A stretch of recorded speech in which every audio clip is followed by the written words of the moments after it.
the main Chip Washington. When it comes to information, the main got an arsenal. Bring you up to speed with what you need. He's the local and nationwide news feed. Let's talk about it. Dialect to do something about it. Chip got the floor wide open when you got questions about it. Man, it's the show that brings you to your raw. To solve all problems, it starts with real talk. Real talk. It's real talk. It's real talk. It's real talk. It's real talk. It's real talk. It's real talk. It's real talk. It's real talk. It's real talk. It's real talk. It's real talk. It's real talk. It's real talk. It's real talk. Yeah. Welcome to Real Talk. With your host, Chip Washington.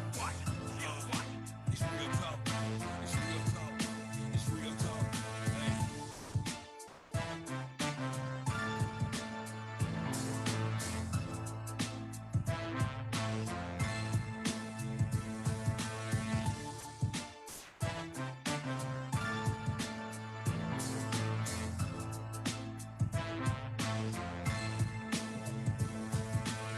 And here we go. Here we go. On this Monday, it is April 11th. It is 6 p.m. and Real Talk Memphis is on the air. Very happy to have you with us on this evening. Cloudy, blustery, and looks like the beginning of about 2 or 3 days of some rain and some kind of ugly weather. And you know how we had a couple of weeks ago? It looked like we might be seeing that all over again tonight and tomorrow, and then into tomorrow night, and then on Wednesday. So keep the umbrellas handy and just kind of keep yourself fastened to the ground if you can. I am your humble host, Chip Washington. Very happy to have you with us this evening. The gang's all here. And we are fired up and ready to go. We feel like we have a good show for you tonight. By the way, this is ladies' night. All the guests tonight are ladies. And, we like to have that on the show. And we're going to talk about a variety of topics and subjects and everything else. By the way, your Memphis Grizzlies are in the playoffs. They finished in the number 2 seed. And they're going to be playing somebody on Saturday afternoon at 2:30 in the afternoon. We don't know yet. It depends on who wins the play-in game. So more on that in the next couple of days. So I know I preempted myself. I put the sports up top, but you have to remember these things when you can remember these things. But as I said, we have a good show for you tonight. And speaking of the show and how you can be a part of and get a hold to the show, there are several ways to do that. Of course, we're on live right now, 91.7 on your FM dial. That's WYXR. You can also catch us on the WYXR app.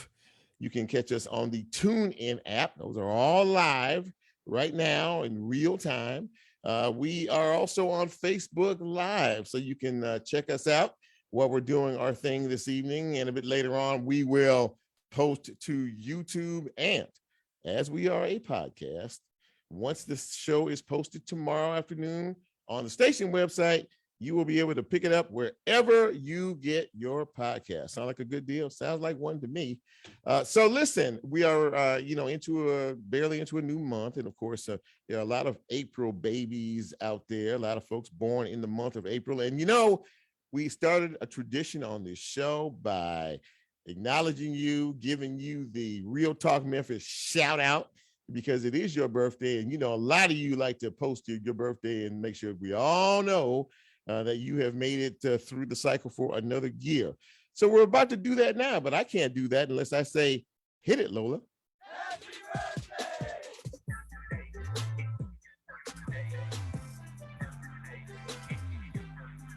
Happy birthday! Happy birthday, happy birthday, happy birthday to all of you out there. Happy birthday is going out to Southern Girl by Nature. Happy birthday to you. Tamara Gatewood celebrating today, as is Will Ward, Chandra Carroll, Charla Everett Thomas. Happy birthday to you. Happy birthday, Sandra Spence, Kenneth Poole, Grace Little Hinton, and Norfleet Christie. And there's also a special birthday that Lola is going to tell me about. What's her name? So Lola's daughter, Addison, is celebrating her 17th birthday. I asked Lola what it's like to have a 17-year-old now. She's just like, I just can't believe it. But anyway, her birthday is on Thursday, if I'm right. Thursday, Addison's birthday is, and she's been here a couple of times with her mom, so it's a very nice young lady. So happy birthday in advance to you, Addison, from all of us here at Real Talk. And for the rest of you out there, congratulations, happy birthday to you, and we'll join you next year, hopefully, and when you take that next trip around the sun. Thank you, Lola. So there's a little bit of news to talk about, and of course, we were all really stunned to hear about the death of NFL quarterback, Pittsburgh Steelers quarterback, Dwayne Haskins. He was in Florida working out with some of the members of the team. And apparently as he was leaving and heading toward the airport near Fort Lauderdale, pulled his car over and he started to cross over the road. Oncoming traffic was on the way and he was hit and struck by a dump truck and he was killed. He was 24 years old and just a terrible situation. Not only for his family and friends, he was married just about a year and just a big loss. So, you know, again, condolences to the family, friends and colleagues and the players in the NFL who knew Dwayne Haskins dead at 24, tragic traffic accident in Florida. As we shift gears here, you know, I said last week it would be a really happy day if I didn't have to talk about some of the more disturbing events that happened here in the city that we live in. Everybody's talking about the 3 people that were shot on Beale Street, the 300 block of Beale. Early Sunday morning, about 2 a.m. of those 3 people that were shot, one of them is dead. They were all males. Apparently 2 groups beefing, didn't get along, guns were pulled. Now, you know, there's a police substation on Beale Street and police officers actually got caught in the crossfire. And I don't know, I think I read where one of them might have gotten hit, but I think he's going to be okay. But here we go with this. About a month ago, we had a 15 and a 16-year-old girl who were hanging out on Beale Street, got shot. The 15-year-old boy was killed. The 16-year-old girl was wounded. And here we go, a few weeks later, you know, another incident on Beale Street. So now what is going to have to happen? What is going to have to happen continually to keep us, you know, having to not be able to go out and celebrate and enjoy, you know, wind downs and things like that? I mean, how are we able to do any of this? Because we have to fear for our lives because folks don't understand how to act.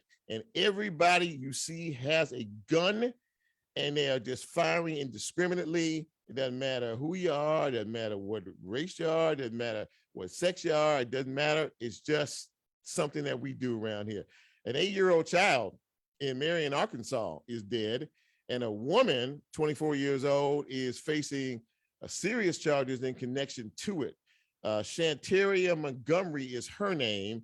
And she has been arrested and charged with first-degree murder and terrorist acts and a whole lot of other things. And apparently they were using these things called splatter ball guns. Sound like paint guns to me. I guess that's what that may be. But it started out that way. Then somebody pulled out a real weapon and fired, and an 8-year-old child was killed. So, you know, once again, we have to deal with tragic and terrible situations. Have you noticed in various parts of the city that illegal dumping seems to be rather a bigger issue than it has been in recent memory? Folks just taking garbage out, trash out, and dumping them in the fields out in East Memphis. A lot of folks, you drive by various locations and you can see all the garbage of tires and just a really bad situation. Now, the city council has been addressing that particular situation, and they addressed it last week in the meeting. And, you know, many of the city councilmen say that what they have seen is some of the dirtiest areas in town, as dirty as it's ever been from illegal dumping. One of the councilmen said they are just appalled by what they're seeing, as are the rest of us. And the city of Memphis is charged with this, the Public Works Department. They said that last year they picked up more than, get this, 48,000 bags of litter and 118,000 old used tires. That was last year. This year is even more than that. So, you know, again, out of hand, getting ridiculous. And the city council is like, you know, the TV thing that where the guy said, clean it up. I think that was Richard Ransom. That was his line. So, yeah, it's getting real serious out here now. Kataji Brown Jackson has been selected and appointed as the first Black female ever appointed to the Supreme Court. She will take the bench sometime in July after a vote by the Senate last week. So congratulations to Kataji Brown Jackson. If you saw her, you know, her kind of an acceptance speech that she gave the day after with the president and vice president, it was very moving, very touching. She is the first, and I'm sure, and I pray and I hope that she won't be the last. Earlier today, Philadelphia, Pennsylvania is the first big, large city in this country to, yes, reinstitute an indoor mask policy, because cases of the BA2 variant are starting to spread in this country. And not that they have overwhelming numbers, but they're trying to put a cap on it before, and if it might, you know, get out of hand, they're trying to stop it before it does. We're pretty flat here in Shelby County right now. Doesn't mean that there aren't cases out there. It just means that the numbers are very, very low right now. But of course, the Shelby County Health Department keeps a watch on it every single day. And hopefully it'll stay this way for a while, since we are in spring and we're starting to, you know, folks are getting out and doing things. And I got to be honest with you, there is absolutely no way that anybody's going to have the appetite to go back to where we were in terms of these masks and things like that. I keep mine. I tell you right now, I got mine. There's mine right there. You see it right there? You know, just in case, because you never know what you don't know. Let's see here. Do I have anything else? Oh, by the way, my guest list tonight. One of the biggest things that we talk about in terms of folks getting second chance opportunities, you know, there are many people who have, you know, befallen in terms of the criminal justice system, been in jail, but they also want to be able to, you know, when they come out and they're rehabilitated and they decide they want to take the right path, opportunities are slim. But I noticed that a lot of agencies, you know, not only here in Shelby County, but around the country, are starting to deal with expungement clinics. And my first guest is someone who is dedicated, honestly, to really, you know, folks getting second chance opportunities. And we'll talk a little bit more about that. She's Shelby County Criminal Court Clerk Heidi Kuhn. She'll join me in just a few minutes. Special election, no, not special election. The election primary starts in full focus, I guess, on Wednesday. The early voting starts on Wednesday and Thursday. Now, there's been a bit of controversy about that, because there is only one, just one polling place in the early voting for the first 2 days, just one. And a lot of folks are kind of upset about that. Starting next week, there will be the rest of 25, 26 more will be open. We're going to find out a little bit more about all of this with the Shelby County Election Commissioner, Linda Phillips, when she joins me a little bit later on in the broadcast. And in the second half hour, I don't know how many of you are aware of the sickle cell disease, sickle cell, sickle cell anemia. It is a disease that is primarily found among the African-American community, and it can cause sickness and even death in some instances. Well, we're going to talk a little bit about that in the next half hour with Dr. Patricia Adams-Graves and Dr. Keisha Roach from the University of Tennessee Health Science Center. They are also going to issue a challenge as Deltas. They are Delta Sigma Theta sorority. What's up, Deltas out there? Hello, hi, how are you? Two of your own are going to be on the show to talk a little bit about this, and a special awareness challenge that they are issuing to the Delta Sigma Theta sorority. So yeah, a lot of fun coming up. We are about to take our first break and get the show started. And want to say hi to Cheryl Lewis, my sister. She is watching the show right about now. Sarah Gum is also watching. Herman Bird checking us out. And Edward Stanton is watching us as well. Appreciate you and appreciate you wherever you are out there. We're going to take our first break. This is Real Talk Memphis. I am Chip. You know who you are. Quick break, right back.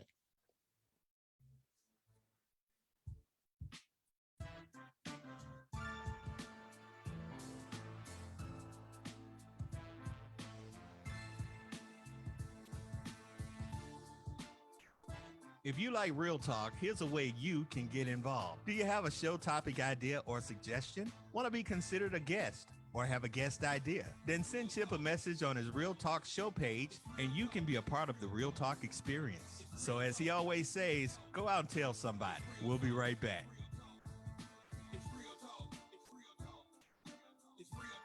This is Clark Ortiz, co-founder at Crosstown Brewing Company. We are proud to be WYXR's official beer sponsor for 2022. Memphis music deserves Memphis beer. Working with the WYXR team has been an awesome way to support local community radio and foster a deeper connection with music while doing it. Our Instagram and Facebook pages feature all the updates regarding CBC and WYXR's frequent collaborations. Enjoy following along.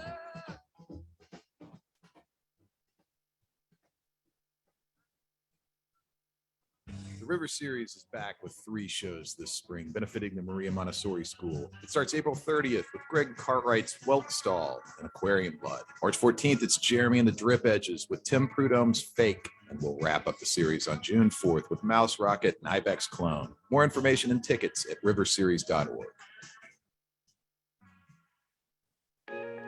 Hi, this is Anita Ward, here to tell you a bit about my alma mater, Russ College, which supports the music of the Mid-South through its partnerships with WYXR. I've been known for singing since my days on campus, and I continue to sing Russ College's praises. Before you heard me ring my bell, my classmates and I knew another motto: by their fruits ye shall know thee. You can make memories at Russ College too. For more information on admissions, enrollment, and activities, visit russcollege.edu.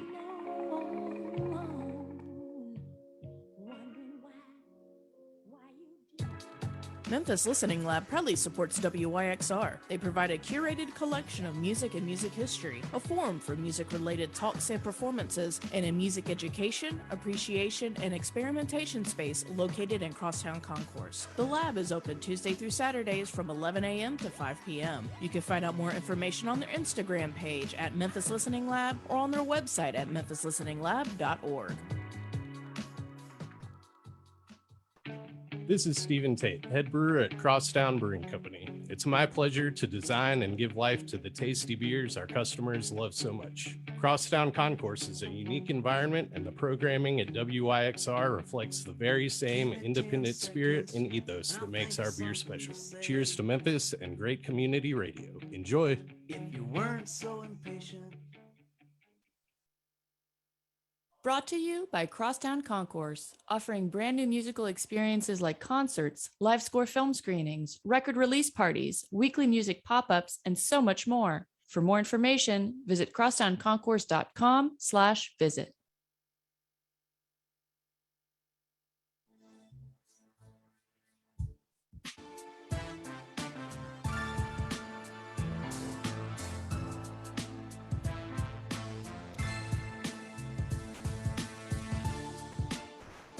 Get Real Talk on the TuneIn mobile app under WYXR, and he's now streaming live on Facebook. And you can also catch a rebroadcast on YouTube. Just put WYXR in the search box and hit subscribe. Now back to more Real Talk with Chip Washington.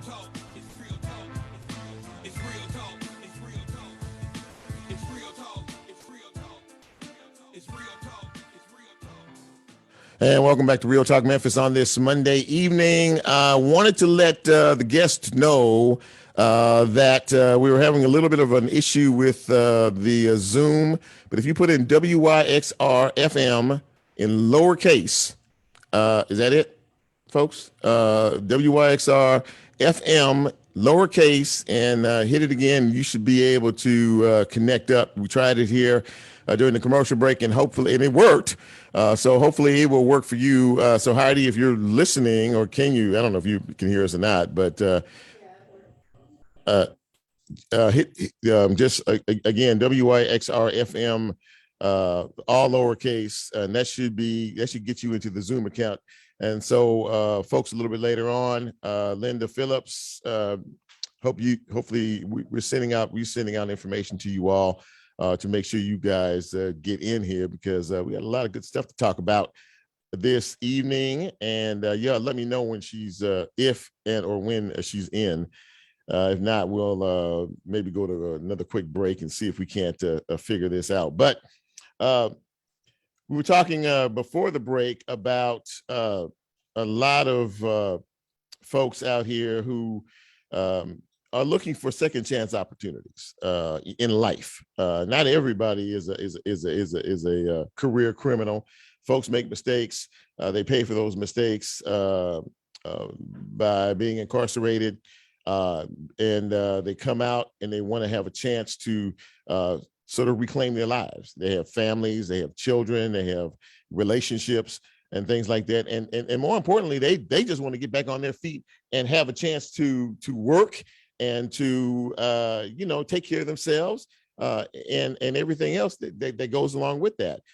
I see one of my guests here is in right now, and I think, is that the only one that we see so far? So what we're going to do is we're going to maybe switch the order up here if we can. And we talked a few minutes ago about the primary election, which starts on Wednesday, early voting.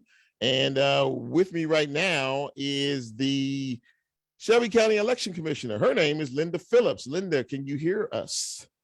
Yes, I can hear you fine. Well, thank you very much for that. And thanks for coming on the show. I really appreciate it. Good to have you. Thanks for having me. Okay, so we know that we're getting right into the meat of the election cycle, the primary cycle. The first early voting starts on Wednesday, and I believe it's Wednesday and Thursday. There has been a bit of an issue and a little bit of a controversy in reference to the fact that there is one machine available for the first 2 days heading into the Easter weekend. So tell us a little bit about that and what's going to happen after as we start next week. Okay, well, traditionally, when Holy Week has intersected the first week of early voting, the Election Commission, be they managed by Republicans or by Democrats, has never opened all the early voting locations before Easter. Mm-hmm. The law requires us to open one of our offices and be open the entire 20-day period of early voting. So we are opening the downtown office, and it will be open on Wednesday and Thursday. We're closed on Friday, which is Good Friday, right, and that's a state holiday. And we often need assistance from the coordinator of elections office. You know, we have questions during early voting, so we don't ever open when they are closed. We sometimes need their help. Then on Saturday, the non-church locations will be opening. And that's an additional 5 locations. And then on the Monday after Easter, the additional 20 locations, which are churches, will be opening for early voting. Okay, so you just said something very important there. On Saturday, which is the day before Easter, there will be an additional 5 non-church locations open. Is that correct? That's correct. Okay, and then on the following Monday, you'll open up the remainder of the 20. Yeah. So, you know, after Easter, all 26 will be open. One of them has changed. We used to early vote at the Refuge Church in Lakeland. Since the construction on Canada Road was finished, that's kind of a hard place to get to. So we've moved to another church in Lakeland on a more prominent street. How much has the redistricting issue caused in terms of any issues for you all? Because I believe last week, Wednesday, I think it was, Thursday, you all had kind of an open house or just an informational session to get folks who may have had questions about locations and things like that But has redistricting played a major role in this at all, or any at all? Well, redistricting happens every 10 years, and then voters' districts do change. There was a lot of change this year in voters' districts because Shelby County lost a House seat. Okay. Because of the explosive population growth in Middle Tennessee, more seats were allocated to that area, and Shelby County lost one. So a lot of voters had their districts change. And then in addition, we were able with this redistricting to redraw some precinct lines in a more rational way, trying to keep neighborhoods together. We had a lot of small precincts where literally you've got this curvy street down the middle of a neighborhood, and the voters on one side are in one precinct and the voters on the other side are in the different precincts. So that confused voters. So we were able to fix some of that. If you're just joining us, we're speaking with Linda Phillips. She is the Shelby County Election Commissioner. And, as we get into this, and I think I read something that you had said, generally speaking, kind of on average, these primaries don't really see a lot of traffic. Is there any indication that we might see an increase in voters this year, or is it just too early to tell based on, what we've seen in the past? Well, I would really hope. I mean, I want voters to vote in every election, but realistically, the county primary in mid-years is a low turnout election. I've not seen a lot of increase. I hope they'll come out. I hope that Reverend Fisher can bring a whole bunch of people out, because that would inform our decisions for future elections. But based upon the last 20 years, I don't see a lot of folks coming out for this. What other particular types of challenges there are always challenges with every election, in every election cycle and every election process, that you all had in terms of maybe the number of machines or new machines, and I know you and the county commission have been going back and forth on some things. What have been some of the more challenging issues as you enter into another election cycle? Well, we always have some challenges finding staff to work the polls. This is a largely Democratic county, and polls are supposed to be evenly matched, staffed with the same number of Republicans as Democrats. We have a lot of trouble finding Republicans because there's just not as many of them in Shelby County as there are Democrats. So we're fully staffed with Democratic poll workers, but boy, if there's a Republican out there listening, I'd sure like for you to give me a call. If somebody does want to be a part of the process in terms of being a poll worker or any other positions, how do they reach out? Well, the easiest way would be to call our election officials department, which is 901-222-6800. They can also visit our website at shelbyvote.com and click on the poll workers tab. There's information there and an application if that's their preferred way of contacting us. Well, thank you for that, and thank you for coming on the show, because there's always questions in reference to the election process, and I know that it's always a little bit of a challenge as we get into the season. But if there is anything that we need to know as we move forward, getting into the general in August, you are always welcome to come back on this show and let us know. And thank you for coming on tonight and kind of clearing a few things up for us. Really appreciate having you back on Real Talk Memphis. Thank you so much. Well, thanks so much for having me. I appreciate it, Chip. Thank you very much. You have a good night. You Linda too. Phillips, the Shelby County Election Commissioner, and joined us and gave us a little bit of information in reference to those of you who are planning on voting. This is the primary, of course, and she said, generally speaking, we don't see big crowds during the primaries. But look, there are folks out here working hard and they're running. And if they don't get, their hand raised during the primary, they won't get a chance to go to the general. So I'm sure that they would appreciate you going out and exercising your God-given right to vote. Thank you again, Linda Phillips. We're going to take a quick break. And when we come back, I think we're going to have Heidi Kuhn with us. She is the Shelby County Criminal Court Clerk, and we're going to talk about a number of issues, but most importantly, we're going to talk about the expungement program that she is becoming rather well known for. This is Real Talk Memphis. I am your humble host, Chip. We'll be right back.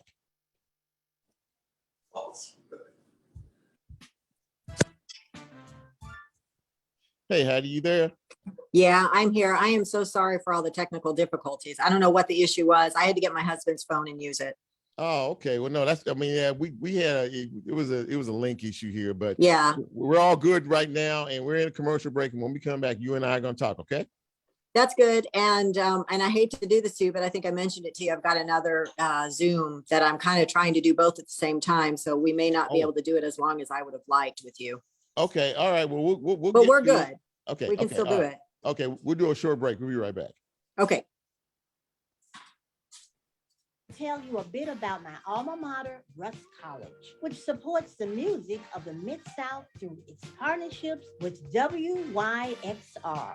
I've been known for singing since my days on campus, and I continue to sing Russ College's praises. Did you know Russ College and Ole Miss have partnered up to offer the all-new 3 and 2 program? Students interested in engineering can earn 2 degrees in 5 years by taking courses on both campuses. For more information on admissions, enrollment, and activities, visit russcollege.edu.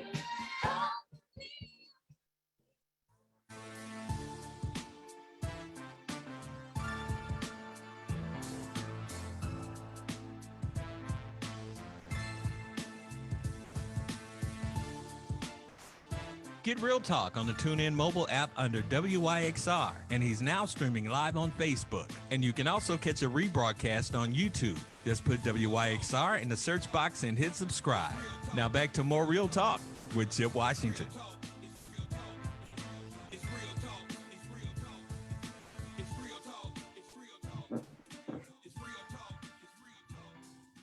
And welcome back to Real Talk Memphis on this Monday, April 11th, 2022.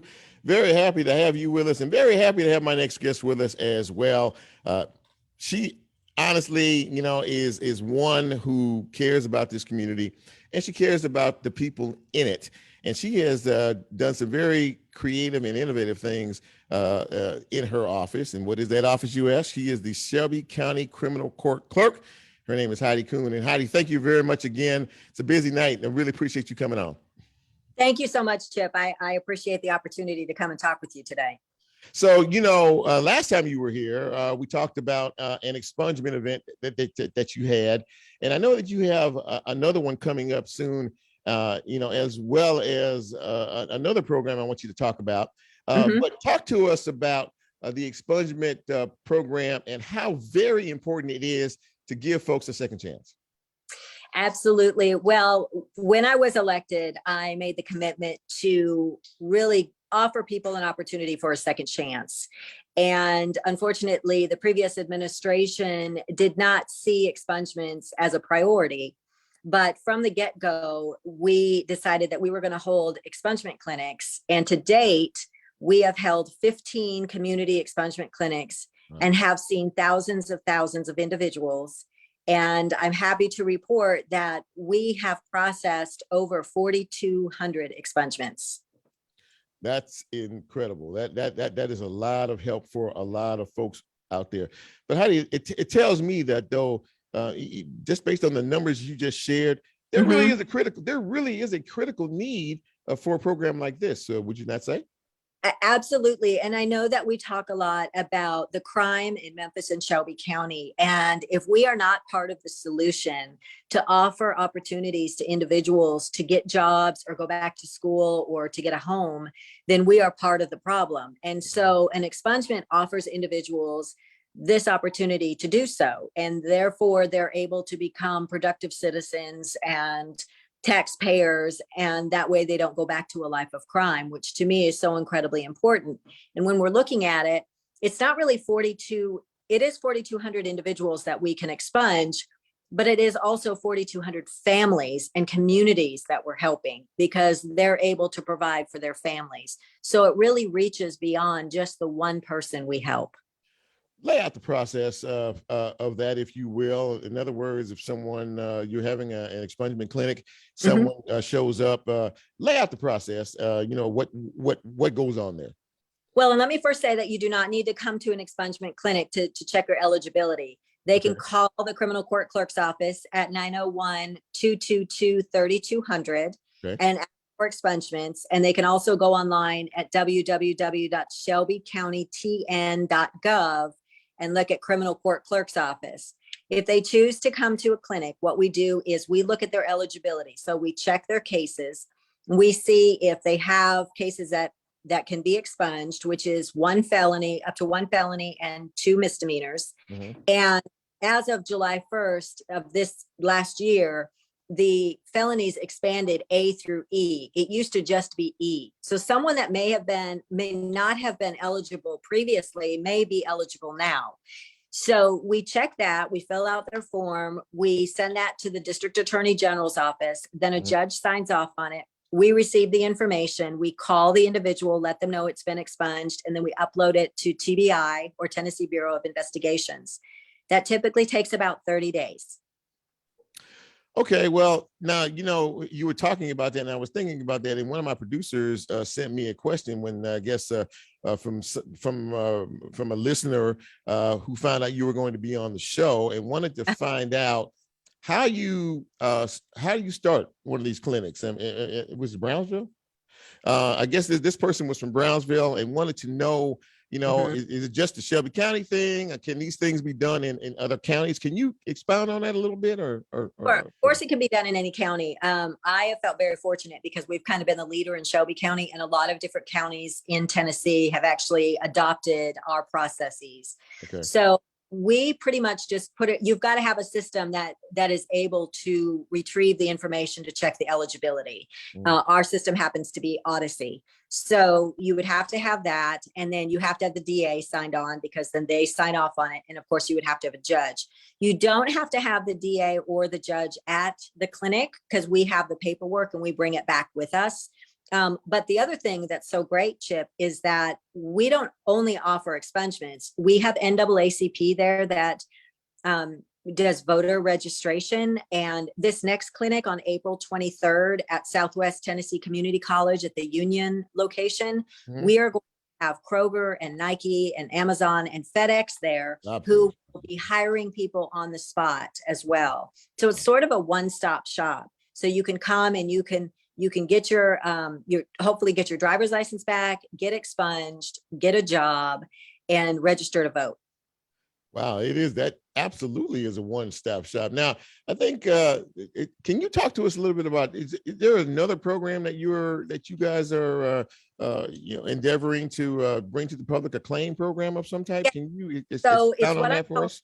Yes, it's what I'm calling the settlement solution. So I know that finances are sometimes a barrier to people getting an expungement. Sure. And one of the things that I was able to do is in July, legislation passed to where clerks had the ability to waive the $100 application fee for the expungement application.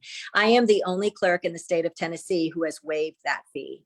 So beyond that, we noticed that a lot of people, you have to pay your fines and fees before you can get an expungement. And this is related to your case. You have to settle that debt. So what I implemented was this program called the settlement solution, to where you can come in and pay 50% of what you owe, and your debt can be free and clear. So if you owe $1,000 on fines and fees, you would have to come in and pay us a lump sum of $500, and then that's all you would owe, and you'd be done. It'd be satisfied.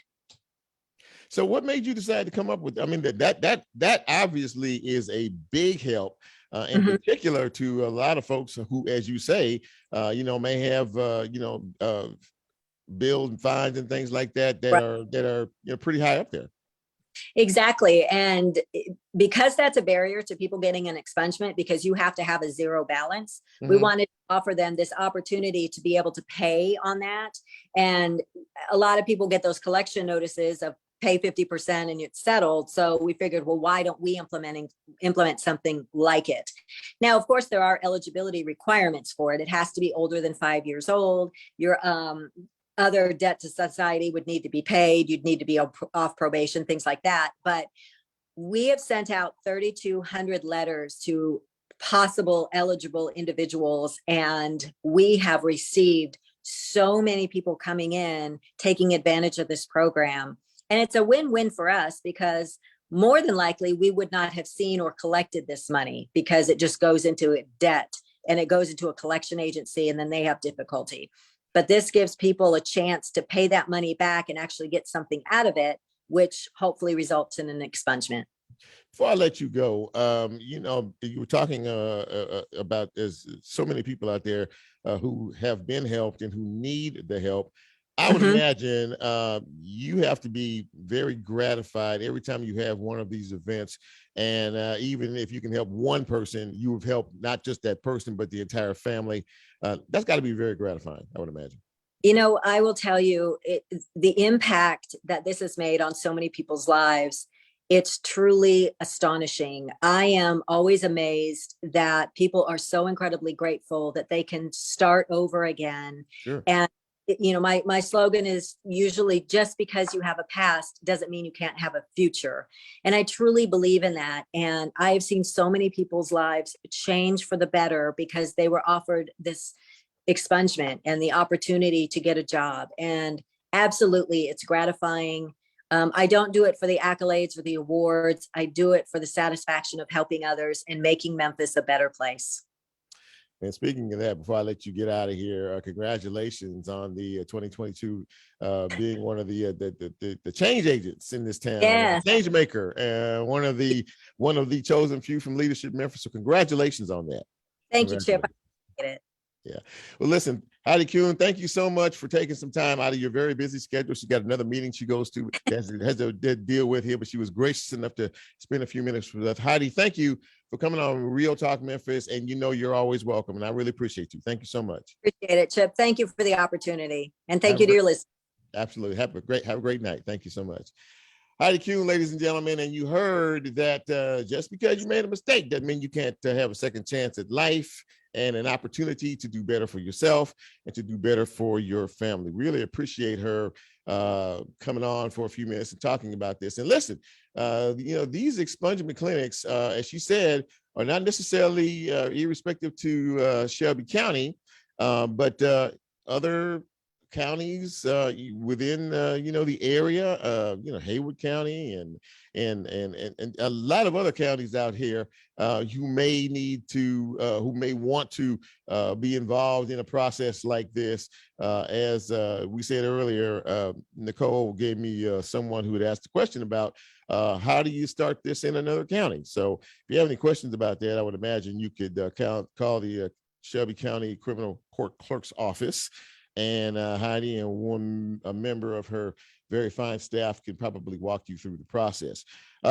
Before I go to commercial, I want to invite you all to be a part of the Real Talk Memphis radio show fans page. And we have about 275 members. I thank you very much for that. Just go to that page on Facebook, Real Talk Memphis radio show fans page, and just become a member. We have a nice little group there. Now, let me say this. If you just because you're a member doesn't mean you can, I have a thing about doing things the right way. And if you have comments about things or questions or opinions, we do it in a respectful way, in a respectful manner. If you don't come at me like that, I promise you, you'll never be able to leave a comment and you might be expelled from the group. We don't do things like that. This is Real Talk Memphis, okay? We handle things proper and in order. So, we may agree to disagree from time to time, but let's do it in the right way, okay? Because we want to make this page something that people can be proud of. I'm going to add content. You can add content. Now, I will tell you this, to be fair to everyone, and primarily because the station doesn't allow it, we don't do anything political. And I'm not going to do that on my page either, because when you start that, there are a lot of folks running for a lot of different offices out here, and you want to be fair to everyone in terms of that. J. Cookie Perry is watching. That's significant to me because that's Jeanette, and she is in Jackson, Mississippi. She finally had time to check us out. Hey, Jeanette, good to see you out here. Let's see who else is there. Darlene Brown is watching as well. Thank you all for being a part of the Real Talk Memphis team. We're going to take our final break. And when we come back, hopefully we're going to have a conversation about sickle cell awareness and a particular challenge to the Delta Sigma Theta sorority. This is Real Talk Memphis. I'm Chip. We'll be right back.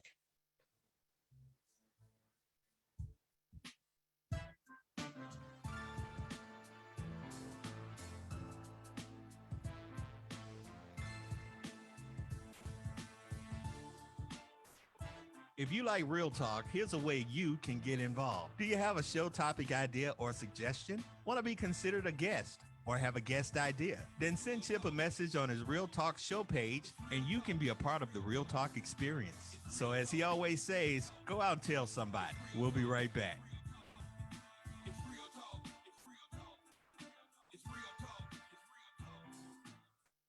Brought to you by Crosstown Concourse, offering brand new musical experiences like concerts, live score film screenings, record release parties, weekly music pop-ups, and so much more. For more information, visit crosstownconcourse.com/visit.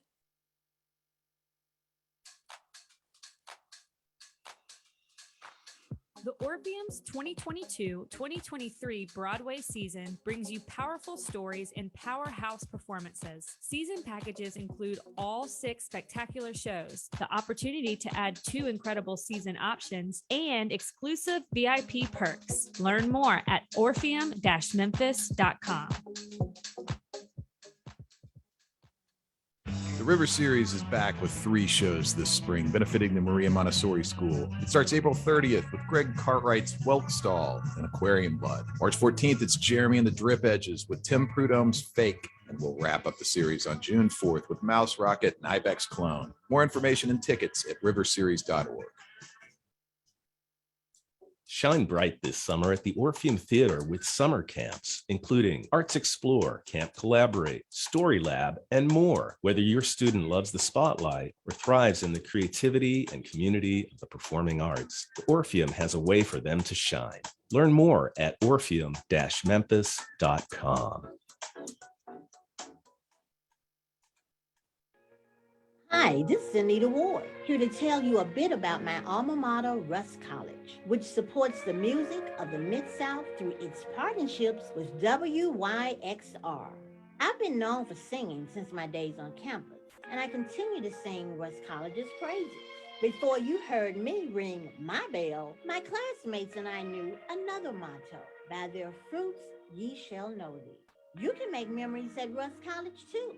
For more information on admissions, enrollment, and activities, visit russcollege.edu.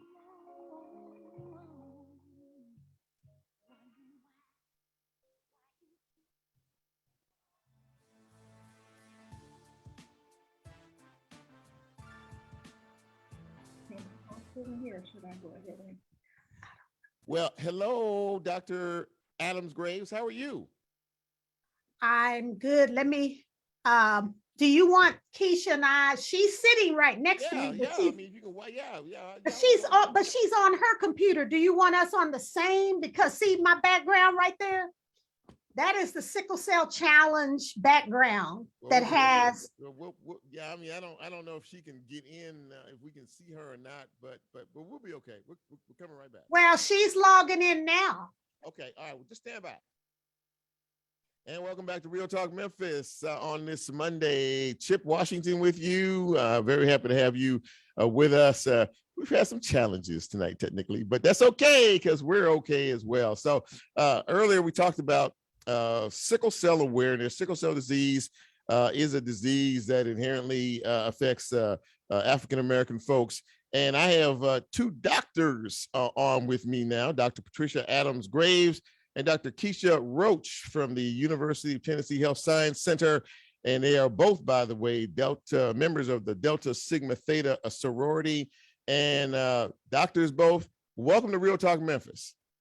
Thank you. Thank you. Very good. Okay, so listen, as we start to proceed forward a little bit here, first of all, tell us about sickle cell, the sickle cell disease, and just some of the traits and some of the symptoms that go along with that.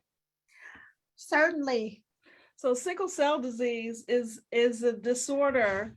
It's an autosomal disorder that happens when 2 parents have sickle trait or a sickle gene. Mhm. And in order for the child to have full sickle cell disease, they have to receive both sickle genes from each parent, one from each parent. So there are occasions when one parent can have the sickle gene and the other parent does not. And so that means that they have the trait, and the child may end up with trait. And depending on the permutations of what type of sickle genotypes you have really determines if you end up with trait or the disease or completely healthy. But the important thing that we have to get out is for people to understand what their sickle status is, and for people to understand what it is to have sickle cell and what that means for just your daily life and daily living and challenges that you have or may not have. Moreover, the manifestations of that disease, and due to this genetic defect of the red blood cells that carry oxygen all over the body, if you don't have oxygen, you'll be in trouble. It causes organ damage. But these cells, sickle cells, are very, very sticky, stiff, and they plug up blood vessels. So wherever you have blood flow, you can have a problem. And one of the main problems is pain. So it's a very painful syndrome. And it's unfortunate because it's unpredictable and it reverses unpredictably as well. Wow. And they may have many episodes over a lifetime. And they are mistakenly viewed as drug seekers and drug addicts because they require opiates and pain medicine, especially during those painful events called the pain crises. And they also have anemia, inability to fight certain types of infections, and this baseline inflammation all over the body that creates havoc. So it's a very difficult condition. Now, we do have treatments, and I'm gonna say this to the viewers: over 100 years in America, we estimate that there are only 100,000 individuals living with sickle cell in America, millions and millions worldwide, but only 100,000. If you compare that to diabetes, cancer, and other conditions, it's considered a rare disorder, chronic disorder, right? We only had one drug to target the molecular pathogenesis, and it was FDA approved in 1998, and now we have 3 more.